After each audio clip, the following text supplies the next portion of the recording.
Hai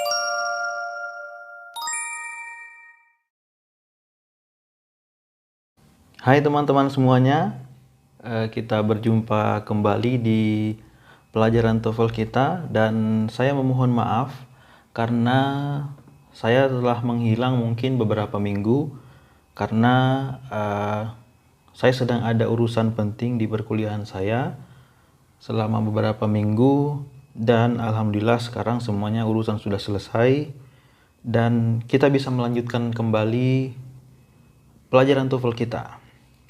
Di pertemuan yang sebelumnya kita sudah sampai ke skill yang ketujuh, di mana kita telah mempelajari dari skill 6 ya, tentang konektor-konektor yang bisa digunakan untuk menghubungkan dua klausa. Nah, di skill sebelumnya kita sudah mempelajari ada konektor yang umum, kemudian ada konektor adverb of time, ada juga cause connector. Nah, di sini kita akan mempelajari konektor-konektor lain yang biasanya juga digunakan. Seperti itu. Nah, selanjutnya pada skill hari ini yang akan kita pelajari adalah skill yang ke-8, yaitu use other adverb connector correctly. Jadi kita akan menambah wawasan kita mengenai konektor-konektor yang lain selain yang sebelumnya telah dipelajari. Nah, apakah itu? Mari kita simak bersama-sama. Tapi sebelumnya, buat teman-teman yang baru muncul di video ini dan baru menyaksikan konten ini, silakan teman-teman subscribe dulu supaya teman-teman tidak ketinggalan video-video yang lainnya. Karena selain video ini, saya juga membuat video-video lain yang tentunya tidak kalah bermanfaat. Oke. Jadi di sini untuk konektor-konektor yang lain itu dibagi ada menjadi 4 bagian berdasarkan fungsinya, yaitu ada dari berdasarkan condition, kemudian berdasarkan contrast, kemudian berdasarkan manner, dan yang terakhir adalah place.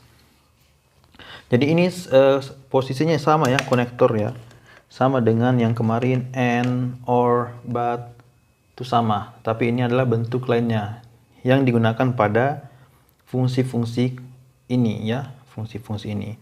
Mari kita lihat contohnya bersama-sama. Yang pertama yaitu condition. Condition di sini adalah konektor-konektor yang digunakan ketika menjelaskan kondisi tertentu. Yang pertama adalah if.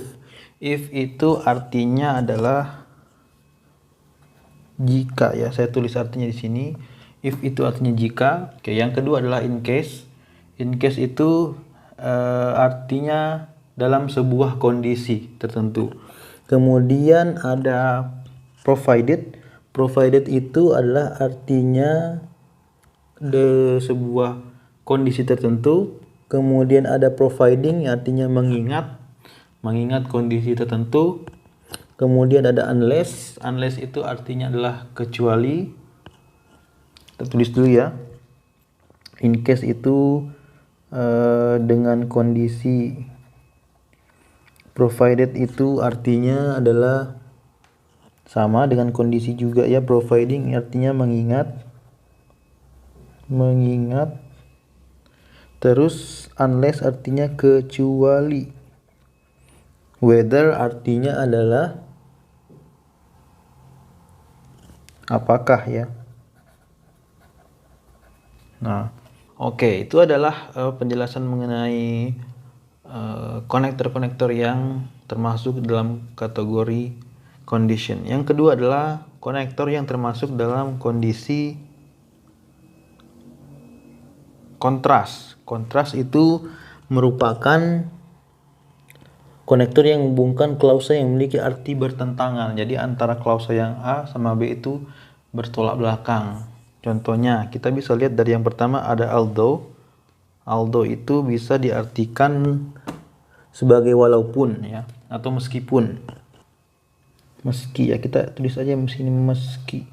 Even though. Even though ini juga familiar pastinya buat teman-teman, artinya meskipun juga ya, sama.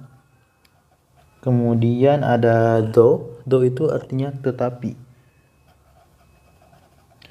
Ya. Kemudian ada while. While itu sementara. Kemudian ada whereas, artinya adalah padahal. Padahal ya. Jadi semua yang ada di sini sebenarnya tidak perlu dihafalkan. Cuma teman-teman sebaiknya membaca berulang-ulang supaya kalian bisa langsung mengetahuinya tanpa harus dihafal seperti itu ya. Nah, yang ketiga berdasarkan fungsinya, konektor yang selanjutnya adalah berdasarkan manner atau pola. Yang pertama itu ada S. S itu dapat diartikan sebagai saat ya. Saat atau ketika, seperti itu. Selanjutnya ada in that. Itu adalah dalam pola atau karena ya. Jadi untuk menunjukkan sesuatu yang berpola, kita bisa sebut aja dalam pola. Nah, seperti itu. Untuk teman-teman yang penasaran mengenai contoh-contoh dari kalimat ini, kalian bisa saja search di Google dengan kata kunci contoh kalimat konektor if misalkan. Contoh kalimat konektor in case, seperti itu. Nah, di sini saya tidak akan memberikan contohnya secara detail karena bukan itu intinya, tapi intinya adalah bagaimana kita memahami bahwa konektor-konektor ini digunakan untuk menandai dua klausa. Nah, karena dua klausa itu artinya setiap klausa harus ada subjek dan verb. Sebenarnya fungsi utamanya adalah seperti itu. Kalian mengenali bahwa oh ini adalah konektor. Seperti itu. Nah, selanjutnya yang keempat, jenis yang keempat itu kita bisa melihat konektor itu dari fungsinya sebagai yang menunjukkan tempat. Yang pertama itu ada where. Where artinya adalah di mana. Ya. Di mana. Selanjutnya adalah ini wherever, itu dimanapun. Oke. Ini adalah semuanya, silahkan teman-teman kenali. Jadi tujuan dari video ini adalah teman-teman mengenali bahwa ini adalah semuanya konektor ya. Seperti itu. Nah, setelah kalian mengenai konektornya, teman-teman saya berikan satu contoh lah. Bagaimana sih penggunaannya? Jadi sama ya seperti skill 6 dan skill 7, polanya itu saya tulis di sini ya. Subjek, verb, kemudian konektor, subjek dan verbnya. Jadi sebenarnya ya, saya ulang lagi, tujuan kita adalah untuk mengenali konektor supaya kita bisa tahu bahwa sebelum dan sesudah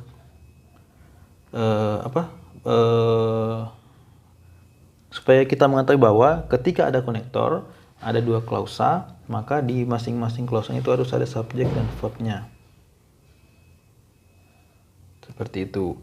Ini adalah contoh pola yang kalau konektornya di tengah, kemudian kalau konektornya di depan begini ya, subjek, konektor, subjek, verb, koma, subjek dan verb. Seperti itu. Kita lihat contohnya di samping ini. Nah, although it's raining, I'm going to school. Nah, coba kita simak detailnya bersama-sama. Kita breakdown. Although ini adalah konektor ya. Nah, konektor ini ya, ini kontras. Oke, kemudian it's raining. Nah, itu adalah subjeknya. Kemudian it's raining adalah verbnya. Kemudian I adalah subjeknya. Going to adalah verbnya. Oke, jadi di sini adalah dia pola yang di bawah ini ya, yang konektor di depan. Nah, selain konektornya di depan, konektornya juga bisa di tengah. Contohnya, jadi dengan kalimat yang sama, cuma dipindahkan saja. I'm going to school although it's raining. Jadi sebenarnya sama saja, hanya mulai dari sini ke belakang dipindahkan ke depan. Jadi I adalah subjeknya, going to adalah verbnya, kemudian although ada konektornya, kemudian it adalah subjek, it's raining adalah verbnya. Seperti itu.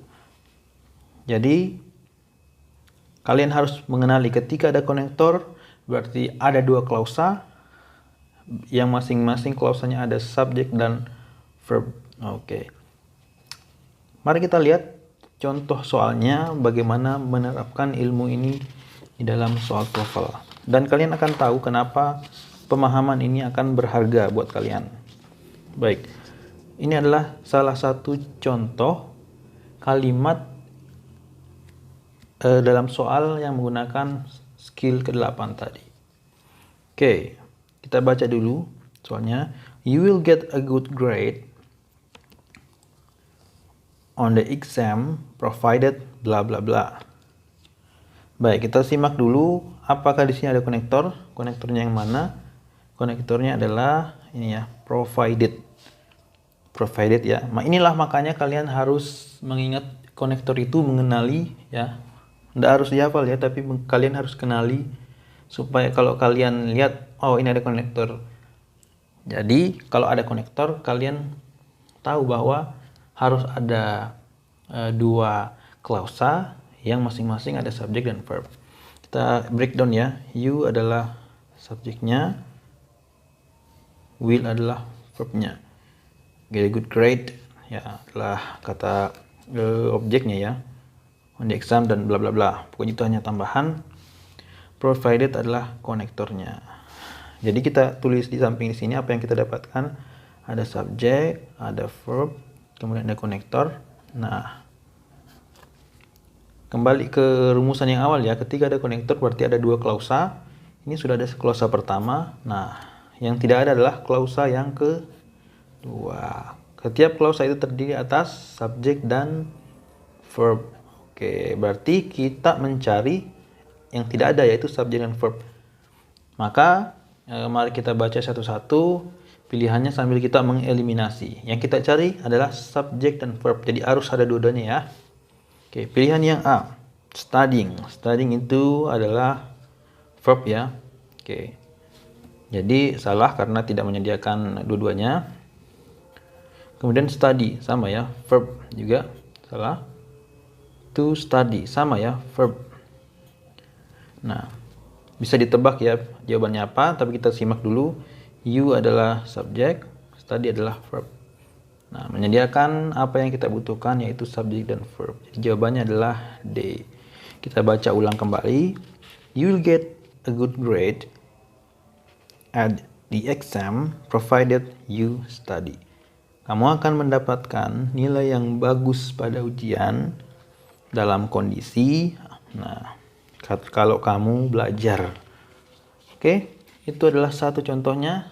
Contoh yang lain kalian bisa cari di pembahasan-pembahasan yang lain, karena pada video ini kita hanya fokus pada contoh yang disediakan pada buku Longman. Oke teman-teman, demikian video kali ini. Terima kasih buat teman-teman yang sudah menantikan video ini dan menonton video ini sampai akhir. Dan mohon maaf apabila masih ada beberapa yang masih belepotan atau kekurangan. Ya, saya mohon kritikan dan masukannya dari kalian semuanya.